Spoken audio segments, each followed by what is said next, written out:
G'day everyone, Trouble here, bringing you another Gemstone Legends video, focused of course around war hits. Before we get into it, I want to let you all know that the Phoenix Hunters is actually actively recruiting.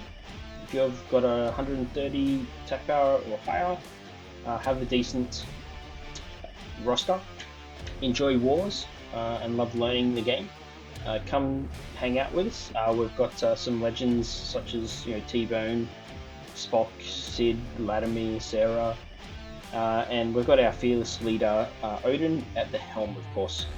So if you think a war guild is where you belong, come check us out. Let's get into today's content. Alright, in this war we're trying something a little bit different, so we don't have any war icing. With that being said, you will notice that I am taking, instead of 3-on-4s, all of my matches are 4-on-4s, and that's just because I want to be comfortable with the end result. Didn't feel like I could afford to drop any points. In this particular one, given that Zarkon's the only one who's going to do any major damage, didn't feel I needed the HP buff that Nefre provides, so I've gone with the speed lead from Sigil. Sigil is obviously cleansing any of the poisons and stuff that Zarkon throws out, so not huge amounts of damage are going to come my way. On top of that, I planted Mana Denial Nefre, and given that my heroes need those towers anyway, it wasn't a huge task to ask, meaning that she's not going to be able to do too many heals throughout this battle. Taking in the causes to stun them and complete the AoE damage, even though the color affinity against blue isn't fantastic, it's good enough against both Nefre and Zarkon to ensure sufficient damage is done to gain the advantage long term.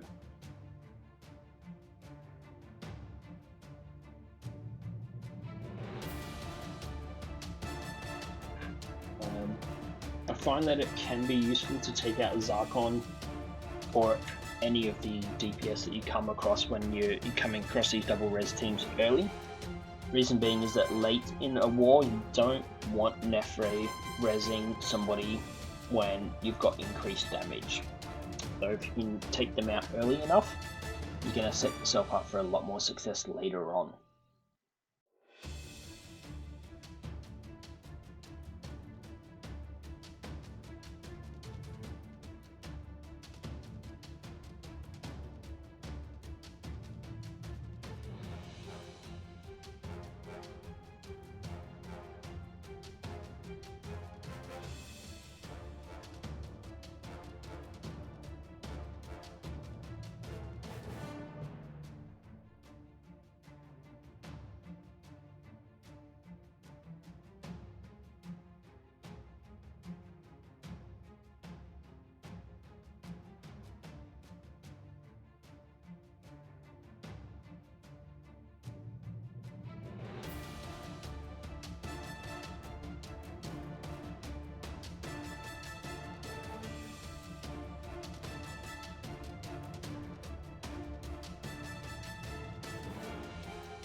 Alrighty.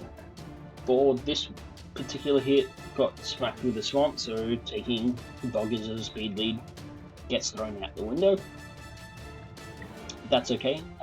This particular lineup that I have is built to last. So Aurora provides me with Protective Shield, Boggers has got some buffs, and Helenica obviously has a big heal. But most importantly, she provides mana when she heals. This is important for this particular lineup because of the fact that my strategy is to keep the opponent stunned for as long as possible. Keeping them stunned as long as possible means I don't really have to try too hard on the mana denial front, and it just allows for me to control the battle from start to finish. It was never going to be a quick battle. It's always going to be a slow one because Tycho doesn't hit strong enough to take anyone out in 1 to 2 hits. But you will notice throughout the battle there is lots of stuns going around and a few resists, of course, just like the Death Ray on this one.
Done obviously doing its thing on that round.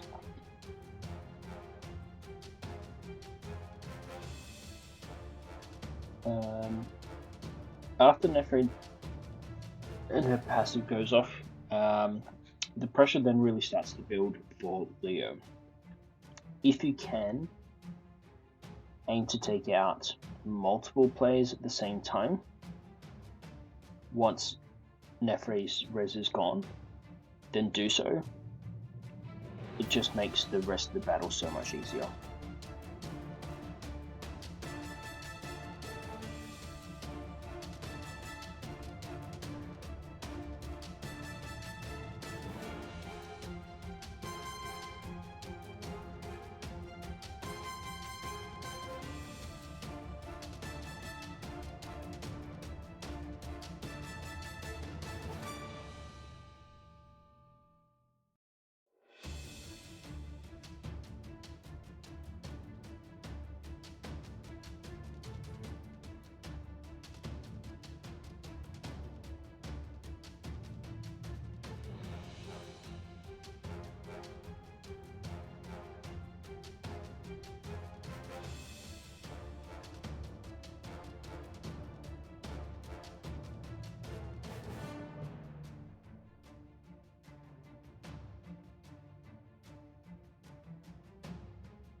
Right, going into this next one, I did take in 4 heroes again, even though Gisela was very low on health. Again, that's just simply because I wanted to make sure that I was comfortable on all of my battles. With this one, Taunus is there to essentially redirect damage onto Gisela so that the Linnea and Azunga can heal. Knew that was going to potentially be the case, so I wanted to bring across Zarya to deal my damage. The reason being is that she provides snare and burn. So snare is going to do damage based off your missing HP, which I thought was perfect to keep Gisela dead in the event that reses kept going off. So this worked quite well for me throughout the battle. With this bleed, I did bring across, what is her name again? Bao, because she does offer 21 speed. Her damage is based off of her max HP and 20% ignores 20% of defense. So I thought that with her and Gira having color affinity over Polinia, she would be the most ideal target to take out after Gisela. This would put too much pressure on Azunka to keep up with everything due to the simple fact that natural mana denial is going to occur with the heroes that are chosen. Gira and Bao need those gems, so it just made sense to me that this was the lineup I was going to go with. Martin, of course, takes on a bulk of the damage, so if I can keep the damage away from Zarya and Bao, then it'd be a pretty standard hit, I guess, on that front. So you can see how it all unfolds. I'm never too concerned around what occurs past the first round of hits for each set of player. Would have been in trouble if there was enough damage that could have landed on Zarya before Martin could get his mana up and taunts going, but that never happened. Green Dragon in this is just to provide some extra heals in the event Martin didn't have the taunt up, but because he heals himself and Gira has the shield, I felt as though Gisela wasn't going to do enough damage across the entire battle for it to be of concern. I do like Zarya. She seems like a great hero. You do need to make sure that she's protected. I'm still trying to figure out who is the best pairing to go alongside her. I don't think Bao is the answer to that, but they do work relatively well with each other. This is an interesting one. This team had won twice already against us, and it set out pretty well. They've got extreme speed. As you can see, they get all of their turns in before me, and are really taking a chunk out of Inilop. When it comes to taking out this team, for me, as much as resing and the reses are a threat, Inila poses the biggest threat. Why? If you can't do anything, you might as well not be in the game, right? So my aim is to, generally speaking, take her out as soon as I possibly can. There's going to be some caveats to this, of course, but that is the general consensus for me. I've got Mahog in here as my lead for the extra defense. Gudrick is my blue champion. I love to bring him so that he can soak up the damage. Got pretty lucky in this that Zora didn't get another hit off. If she had gotten a special off on Inula, she would have been dead and it would have been game over. So did get a little bit lucky on that front, and Gudrick in with his taunt at the right time to make sure that she wasn't going to die. From here, it's just going to take them down, and one by one. I didn't know who would be better to take down, Drahos or Grima, just because I didn't know how well built each of those particular heroes were. Now, Drahos is a good hero. He does gain mana anytime a ally dies, so you need to choose carefully if you're going to take down him or Grima first. I selected Grima in this particular war hit for the simple fact that I've got the color affinity of 2 heroes versus the 1. It may not have been the right choice overall to pick this particular team. It is built around survivability, or in the sense that I wanted it to survive the initial onslaughts so that I could slowly take down the opponent, given that they had already won against us twice. Wasn't too concerned about them resing Inula, because obviously starting again with 0 mana means that I've got scope to be able to either mana denial or take her out again before she causes a problem. Here I continued to take down Grima, so that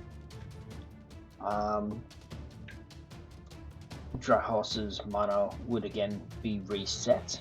It was good timing on it,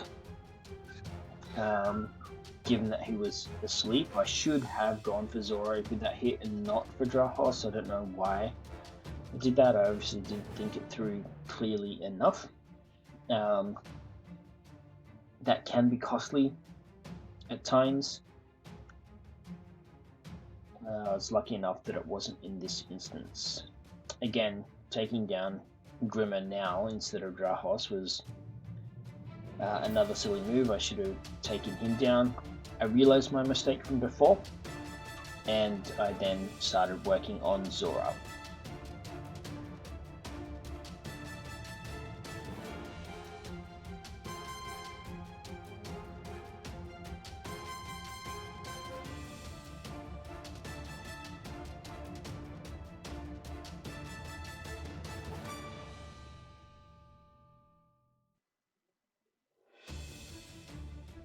Okay, on this one, it was a little bit of a experimental team. I've got my Nefre here to provide the HP buff, Gaffers for a bit of protection, and then I got Marana and our Desert Nomad mate as well. Have them along for this because they've got the color affinity over Aurora and Strybog. Even though they're not built well, I felt that they had enough utility to be able to take down this team. Marana with her removing of buffs, stunning, and doing AoE damage I thought was important, especially to make sure that Raphael did remain at 100% health. When his health is a bit higher, his damage is increased, so needed to make sure that he wasn't at 100% health throughout the entire battle.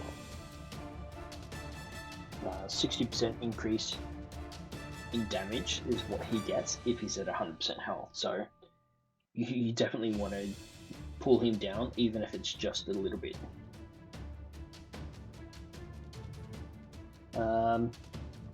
With the fact that I have Nefre and Gaffers here, the mana denial I thought would be enough to ensure that he doesn't hit too often, and if he does hit, it may eat through a bit of his shield.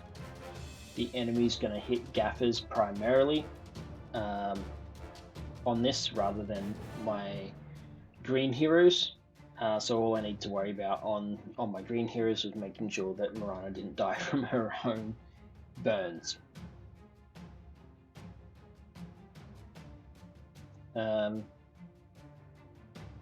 Martin with his taunt is can be frustrating.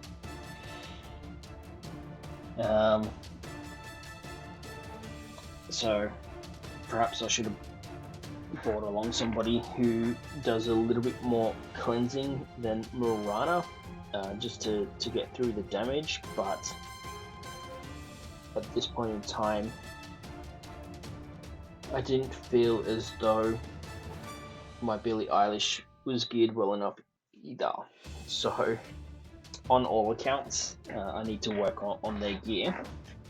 But as you can see, the burns and the damage that's coming through is, given that they don't have any heals apart from Martin's own self-heal, you can see that it's enough to slowly take them down.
Alright, just as this one is wrapping up, I thought I might give you guys a little bit of advice to help you all on your journey, especially if you're gonna build up to battle 3v4 like I do in all my other videos. One of the ways to get there is by recording your videos and actually watching them back, whether that be in war or arena. What this does, it allows for you to actually see what you've done well in each of those fights so that you can carry that forward. More importantly, it allows you to see what you may have actually been able to improve upon. If you do this over time, you'll find that you start to win a lot more. The reason being is that you're just being critical of the work that you're putting into each of these hits. And yes, they're meant to be fun. And for me, winning is quite fun, right? So I record all of my stuff so then I can reflect upon it and just improve little bit by little bit. You're not going to go from 0 to hero in a day, a week, or a month or anything like that, but you will see incremental improvements when you start recording your hits and watching them back. If you are interested in joining Phoenix Hunters and you come across to us, we've got plenty of experienced players here that are more than willing to help you out with improving. Especially if you record your videos, you can share it with us and we can talk about who you bring as a lead, who you bring for color affinity, and your lineup against them. What is a good choice as far as war item targets, just overall gameplay to help you improve in the game. So that's the piece of advice that I have for you guys. Just record your videos and watch them back, or record your battles and watch them back. That's it from me for today. Thank you for watching. If you enjoyed the content, give us a like and drop a comment below. And I will see you in the next video.